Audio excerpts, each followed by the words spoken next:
Hello and welcome to this week's edition of Inside the Americas. I'm Haxie Myers-Belkin.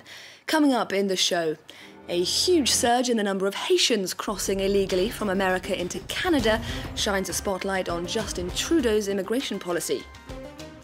1 year on from Rio de Janeiro's Olympic Games, we discover a city desperate to find a solution to the bloody turf wars overwhelming its favelas. And a victory for pro-choice campaigners in Chile. The country votes to overturn a complete ban on abortion, meaning there are now a small number of circumstances in which a Chilean woman will be granted a termination. Now, he once described American military intervention in Afghanistan as a complete waste, but US President Donald Trump this week announced that he will be keeping American soldiers in the country. Addressing troops in Virginia, Trump said that a hasty withdrawal would only leave a vacuum that would be filled by terrorists. He didn't set out any specific endpoint to American involvement in Afghanistan, but did warn that all help was dependent on the full cooperation of the Afghan government. It's time now for our number of the week, and that's 500. That's the number of Haitians who've been trying to cross the US-Canada border every day since the beginning of this summer. Their aim is to apply for asylum. The exodus began when US President Donald Trump said he would be ending a program that allowed Haitians to temporarily stay in the US following the 2010 earthquake in Haiti. France 24's François Rihouay and Philip Crowther bring us this report. It's the same scene every single morning. Border agents say they have never seen this many. Since the beginning of the summer, up to 500 asylum seekers per day, most of them Haitians. Many wait here for hours, days even, before being transferred to Montreal. That's where community groups offer their support. Bonjour. Bonsoir monsieur, comment ça va? Vous êtes venu pour les informations? Comme vous êtes nouveau. Gerdy was a car dealer in Michigan. For him, US President Donald Trump is responsible for the panicked departures. Every day there are new rumors that there are vans going around. Police is looking for undocumented Haitians, for undocumented people. Everyone is afraid. We're all looking for a bit of peace of mind. We Haitians need schools, health care. We think the government of Canada will understand and will help. Like Gerdy, almost all Haitian asylum seekers chose Quebec, where French is spoken, and Montreal, where Canada's largest Haitian community lives. This is a big challenge for a city where asylum centres went from just 1 to 10 this month alone. The system is struggling to keep up with demand. It's important to understand that this is temporary accommodation. So normally, once they've received the equivalent of 1 month of financial assistance, they're expected to leave.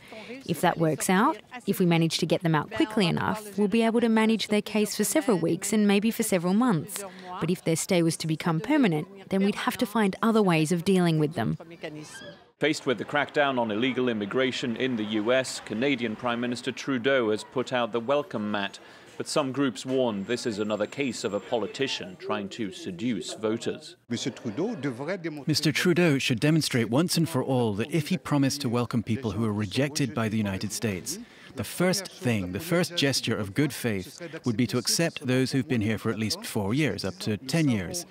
We know that with the young people who are coming in and hope to be accepted, we'll have the same complaints in the coming weeks, months and years. Because most will be rejected. Most of them will be deported. Canada is for now offering a safe haven to these migrants. Over the border in the US, over 50,000 Haitians risk being deported next year. Now, it's been 1 year since Rio de Janeiro hosted the Olympic Games, but the confident, vibrant face the city was so keen for the world to see in 2016 is increasingly difficult to find. This is our image of the week: Brazilian soldiers carrying out a pre-dawn crackdown on drug cartels in one of Rio's most notorious favelas. Similar raids took place in 6 other neighbourhoods on that same day. Let's take a closer look now at a city in crisis. Not so long ago, it was the ultimate holiday destination. Last summer, Brazil was hosting its first ever Olympic Games and spirits were high. A chance for Rio de Janeiro to show the world what it was capable of. But once the closing ceremony was over, Rio's historic problems re-emerged from the shadows. 12 months on, and Rio's famous Copacabana beach feels empty. Local bars and restaurants say they're getting 30% fewer customers. Tourists and locals alike no longer feel safe. Before leaving the hotel, I remove anything valuable. My watch, my necklace. I don't want to draw attention to myself. I don't want my stuff stolen. It's a violent city. Whenever my family comes into town, I prefer to be with them. When night falls, even the motorway that leads to the city's airport sometimes becomes the scene of extraordinary violence, with gunfire ringing out between cars. A robbery carried out in the midst of terrified motorists that ended with a police shootout. The spike in violence is in large part a result of an economic crisis combined with endemic corruption. Since June 2016, the city has been bankrupt and often failed to pay its security forces.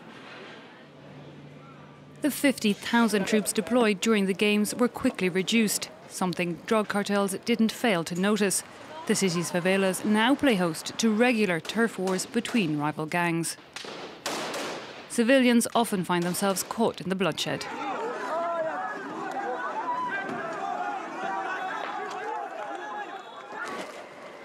Cosme Philipsen lives in a favela and works as a tour guide. Last year he helped large groups of travellers discover his city's slums. These days he's more cautious. Look, you can see bullet holes here. You bring tourists here? Yes, before I used to bring them for breakfast. But when violence breaks out, I need to cancel. At a hospital on the outskirts of the city, treating gunshot wounds has become routine. Look here, we had to turn the corridor into a ward. Over 430 people have been admitted for shot wounds since the start of the year, twice as many as last year. The bullets are piling up. This is what we keep taking out of the patients. It's always from firearms. Look. In an attempt to regain control, the government has deployed the army to a number of neighbourhoods. 8,500 soldiers patrolling the streets, controlling the flow of people in and out of Rio's slums. The state of emergency is set to last until at least the end of the year. A landmark ruling for reproductive rights in Chile. This week, the country voted in favour of lifting a complete ban on abortion, ending Chile's stance as the only country in South America to ban terminations in all cases. But as this report explains, it's an issue that divided Chilean society. These pro-choice activists celebrate an historic decision. Chile's constitutional court has given the green light to easing the country's total ban on abortion. We believe this is progress for women, for feminists. We have been fighting for years, and we will continue to fight because we think that this bill is still very limited. The issue has sparked fierce debate in a country where abortion remains deeply controversial. The day of the ruling, anti-abortion protesters also hit the streets, waving placards emblazoned with Bible verses. Meanwhile, pregnant demonstrators project the sound of their unborn babies' heartbeats using megaphones.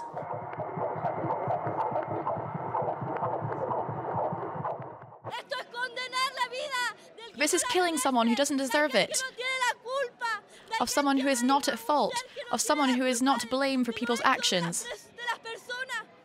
The reform to legalise abortion in exceptional cases was launched 2 years ago, but it was challenged by conservative lawmakers who argued it was unconstitutional.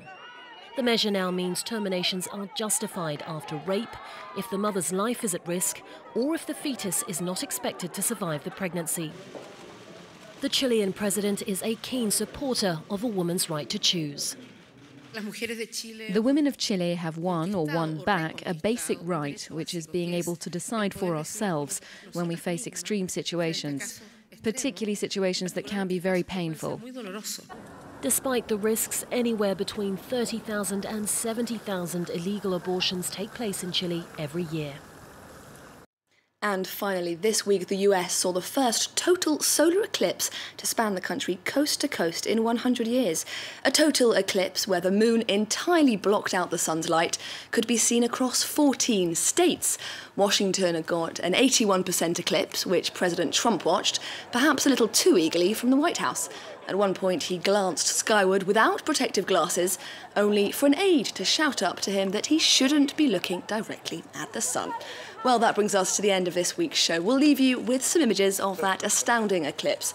And don't worry about the glasses, watching the TV is just fine.